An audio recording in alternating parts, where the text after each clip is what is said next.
안녕하세요. 느린 아이들을 교육하는 ABA 슈퍼바이저 언니쌤입니다. 네, 오늘 영상은 ABA를 시작한 지 얼마 안 된 초보 선생님들을 위해서 준비를 했어요. 혹은 가정에서 아이랑 ABA를 시작하려는 부모님도 함께 시청하시면 도움이 될 것 같습니다. ABA 수업을 맡게 된 지 얼마 안 된 선생님들은 공통적으로 사소해 보이지만 중요한 실수들을 하고는 하세요. 저도 몇 년 전에 처음 수업을 들어갔을 때 이런 비슷한 실수들을 하기도 했었고요. 제가 말씀드리는 걸 인식하고 보완하시면 더 능숙하고 역량 있는 선생님이 되실 거예요.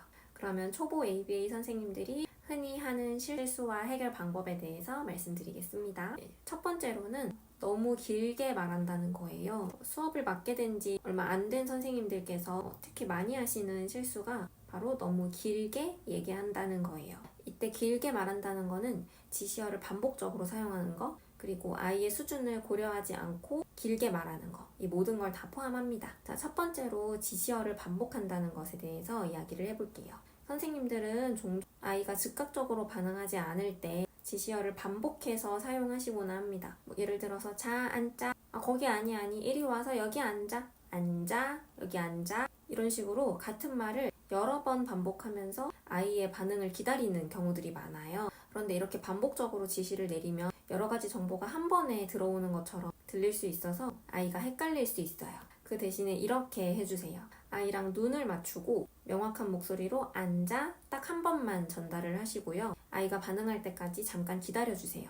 아이가 만약에 반응하지 않으면 반복적으로 지시하지 마시고 신체적으로 도와주거나 의자를 가리키면서 적절한 반응을 할 수 있도록 유도해 주시면 됩니다. 또는 두 번째로 아이의 수준을 고려하지 않고 길게 말하는 경우들도 있어요. 예를 들어서 한 단어 정도만 듣고 이해할 수 있는 아이한테 땡땡아 그거 하고 이리 와서 여기 앉아가지고 공부해야 돼, 이런 식의 긴 지시는 적절하지 않아요. 그 대신에 이렇게 해주시면 됩니다. 아이가 이해할 수 있는 수준에 맞추어서 앉아 한 단어로만 분명하게 얘기해 주셔야 돼요.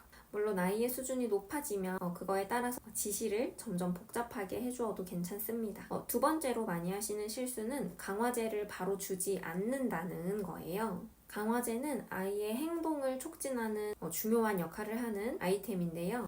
ABA에서는 아이가 바람직한 행동을 한 직후에 그 행동을 미래에도 증가시키기 위해서 즉각적으로 강화제를 주라고 이야기합니다. 그런데 초보 선생님들 중에서는 강화제를 주는 타이밍을 놓치는 경우들이 덜어 있어요. 예를 들어서 아이가 공 사진을 보고 공이라고 말했다면 칭찬해주면서 즉시 강화제를 제공을 해야 돼요.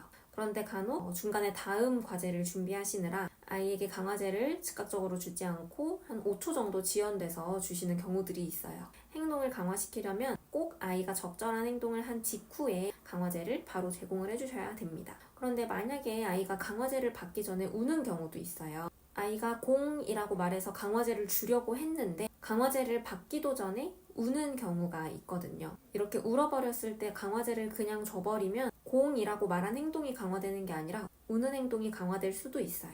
이럴 때는 이렇게 해주세요. 잠깐 아이가 울음을 그칠 수 있도록 말 걸지 말고 기다려주세요. 기다려주고 아이가 진정했다면 진정한 즉시 아주 쉽고 간단한 과제, 예를 들어서 박수치기, 만세하기, 포인팅하기, 아니면 앞에 있는 상을 건네주기, 이런 식으로 쉬운 과제를 하나 실시하고 즉시 강화제를 다시 주면 됩니다. 만약에 아이한테 과제가 너무 어려워서 강화제 받을 기회가 많이 없는 것 같다면 정답을 쉽게 맞출 수 있도록 힌트를 주시고요. 적절한 행동이 나왔을 때 바로 강화제를 제공하시면 됩니다. 자, 마지막 세 번째 실수는요. 너무 많이 도와준다는 거예요.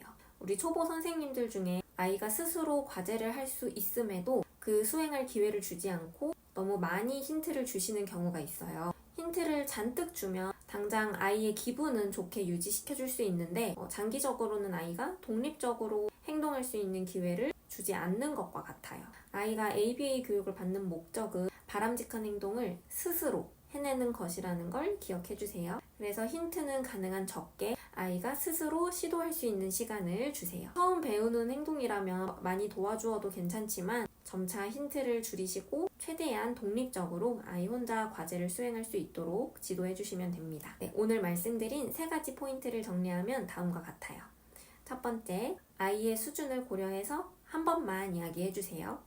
두 번째, 강화제는 아이가 행동을 한 직후에 바로 주세요. 세 번째, 힌트는 점점 줄이고 스스로 할 기회를 주세요. 네, 오늘 말씀드린 부분은 ABA 선생님들 뿐만 아니라 부모님들께도 학습 효과를 배로 만들기 위해 적용하면 좋을 것들이에요. 나는 이런 실수를 하고 있지는 않은지, 어떻게 하면 더 좋은 교육을 해줄 수 있을지 한 번쯤 돌아보시고 적용해서 우리 아이에게 더 좋은 교육을 제공해주세요. 그럼 오늘도 영상 봐주셔서 감사합니다.